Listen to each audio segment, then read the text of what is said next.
Hello, and welcome back to Two Therapists Walk Into a Podcast. I am Robin Green, an LCSW in Tucson, Arizona. And I'm Stephanie Edsel. I'm an LCSW in Salt Lake City, Utah. We are not softening today's title. The parts we hate. That's the word. And we definitely, or I floated a gentler one. Steph would not have it. No. And that's just on brand for me. Some things deserve the honest word instead of the tidy, cute little package. Okay. And so then the paradox that we're sitting inside today is this. The part of you that hates another part of you the most is usually not the enemy either. It's the one trying hardest to help. Which sounds like a trick. I know. So stay with us. The parts we hate.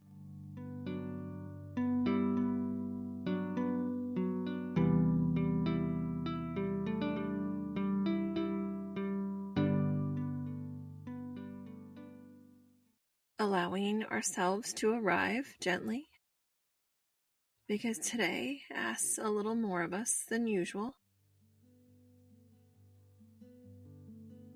If you're in the car and driving, please pay attention to the road. Wherever else you are, let yourself have exactly the reaction you're having to that title. If some parts of you flinched hearing it, that's all right. If some part of you sat up and thought, finally, that's all right too.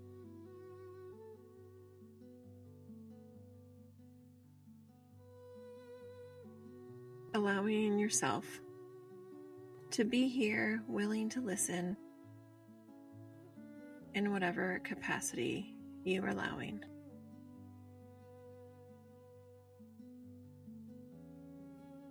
Just noticing what your system needs in this moment. And allowing yourself to come close.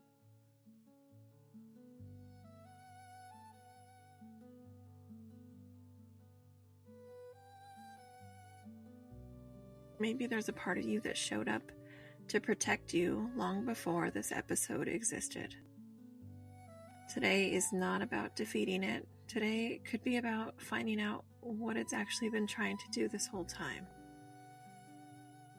And so let's begin however that begins for you. Okay, so let's start with something true that doesn't get said enough. That almost nobody hates all their parts equally. No, usually it's one or two.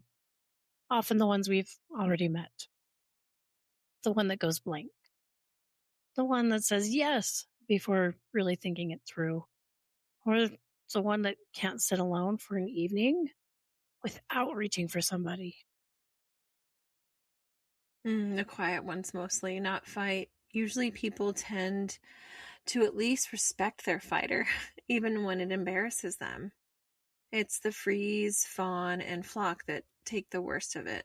The ones that look from outside kind of like weakness. I'd agree. Maybe you can hear inside, why can't I just say no? Or why do I need people this much? Perhaps, why did I freeze instead of fighting back?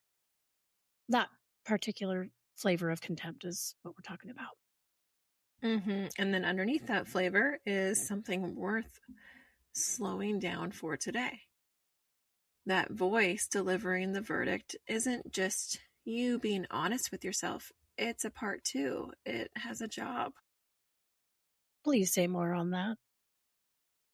Well, I think and know that we've spent this whole series treating the fighter, the fog, the fawn, etc., as patterns that formed for a reason. The voice that hates them formed for a reason too.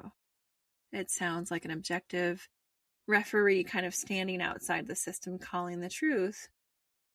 It is a part inside the system, same as the rest. That is so genuinely hard to hear for the first time. Because it does not feel like a part. It feels like clarity, like, I don't know, finally seeing yourself accurately or something. Yeah, and I think that could also be exactly what makes it convincing. It's fluent, it's fast, it's had a lot of practice. Yeah, I can see that. So I guess what's it protecting then? Because everything else on this list we've been able to name. Fight protects you from being caught off guard. Flight from staying somewhere costly. Freeze from being seen. Fawn and flock from being alone with danger. What in the world does the hating protect? Ugh, I think this is definitely the part that matters the most, and it doesn't really get said plainly enough. Sometimes growing up, there was a real rage in a kid at something unfair, at someone who hurt them, at a situation with no exit, and that rage had nowhere safe to go. You can't safely be furious at someone you depended on to keep you safe. So then that dependency makes the fury too dangerous to aim like outward. And believe me, it goes somewhere else because all energy has to. It goes inward. Turning the fury on yourself is a strange kind of safety. It doesn't threaten the relationship you can't afford to lose. You become both the one who's angry and the one the anger lands on. Nobody else has to know, nobody else gets endangered. Yikes. I genuinely need a second with that. Take it. Okay. Hmm. Truly, though. So I'm guessing that the self hatred isn't randomly cruel. It's rage that maybe got rerouted because the original target was too dangerous to aim at. That is the theory, yes, and it explains something people describe constantly in this work, that their self attack has real heat in it, real fury. It's not just like flat out disapproval, it's often the angriest part in that whole system, just pointed the one direction that felt survivable. So the fighter we met a few episodes ago. You know, it might be the same energy, just never allowed to face outward. Hmm. So what do you think happens, I guess, to a person over time carrying a part whose whole job is literally attacking another part of them? That's called self alienation. It's really the accurate name for what a lot of people just call low self worth.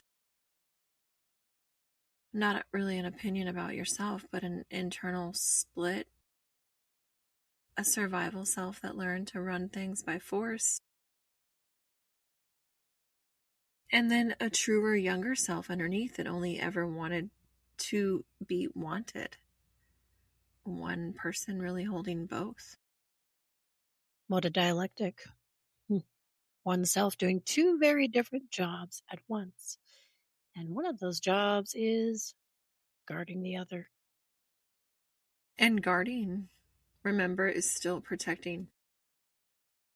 Badly, at real cost, but protecting, that's the reframe that we want you to leave with today. It's cost people relationships, years, sometimes almost everything. But it was never really about you being bad necessarily. It was a scared, furious part doing the only job it could figure out how to do. That doesn't mean staying there. No, it means starting from the right diagnosis, really, instead of the wrong one, the right framework. You can't negotiate with, I'm just kind of broken. You can actually talk to a part that's scared and tired and has been working this job alone for a very, very long time. I feel like that's very merciful, Robin. I like that. Thanks. Oh, thanks. Yeah. Well, I like it. It brings us to the nugget because there's a physical piece to this too, right? Yeah, today's word, shame, specifically how it differs maybe from guilt. People use them interchangeably and they're not the same event in the body at all. Right. And guilt. Guilt says, I did something bad. It's a behavior, and it usually comes with an urge to repair, apologize, fix it, just basically do better. Shame says something else entirely. Shame is encompassing the bad, about identity, not behavior. And instead of an urge to repair, it brings up an intense urge, sometimes like an intense one, to disappear, to fade away, to just get out of that entirely. So physically, that's not a metaphor either. Shame has a body signature you can feel. Heat rising in the face, the pull to look away or shrink, a kind of collapse through the chest and shoulders, the wish to become smaller or vanish from the room. And I notice in my own system, like my blood goes cold. I think it's closer to freeze than almost anything else on our list. The body's actually bracing the same way it braces from a threat, except the threat this time is being seen. That's exactly why the attacking part's strategy sort of works short term. If shame makes you smaller and quieter, and the goal was always to avoid drawing attention or danger, I mean, shrinking does look like success. Yeah, it looks like success to the part doing the shrinking. It just costs the rest of you everything. Gosh, doesn't it? So when that heat, that urge to vanish shows up, it's not proof of anything true about your worth. It's a body doing an old, familiar move. A move that used to buy safety. That's the hope in this one. It's mechanical, not moral, really, which means it's workable. Facts.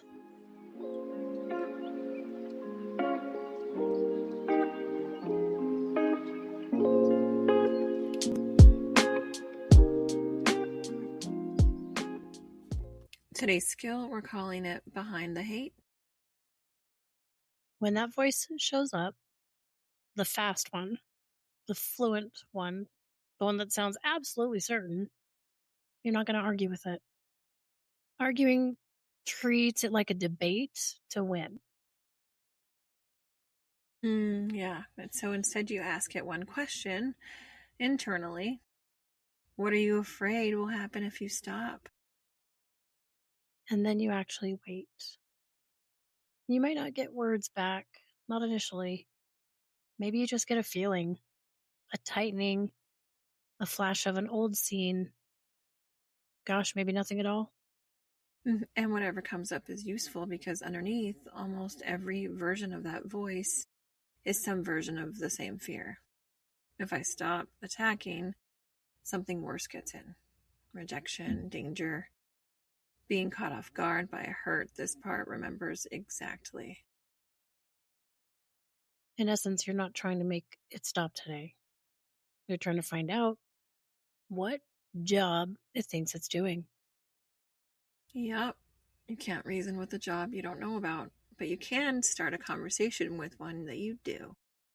Behind the hate.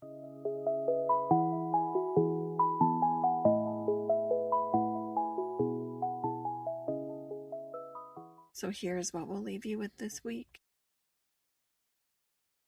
If you can, without forcing it, ask the harshest voice in you what it's so afraid of. Not to fix it today, just to meet it as a sacred part instead of a verdict.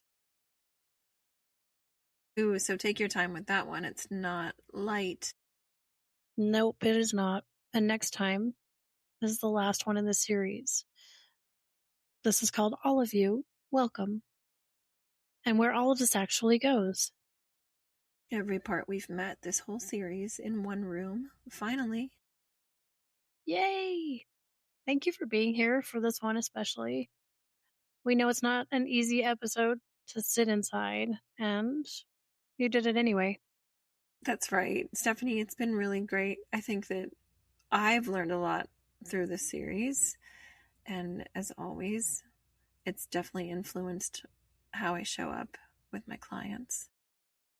Yeah, so can't wait to round it out. And remember, healing isn't linear, and we're here for the ride.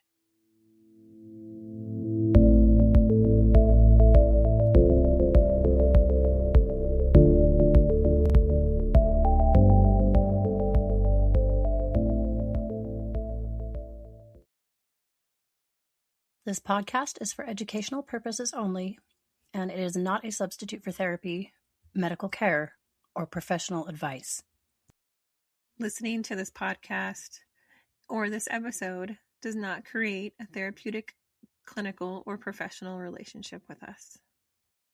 If you're experiencing distress, physical symptoms, or emotional concerns that feel overwhelming, we both encourage you to seek support from a qualified healthcare or mental health professional. And if you are in immediate danger or need urgent support, please contact local emergency services or a crisis line in your area.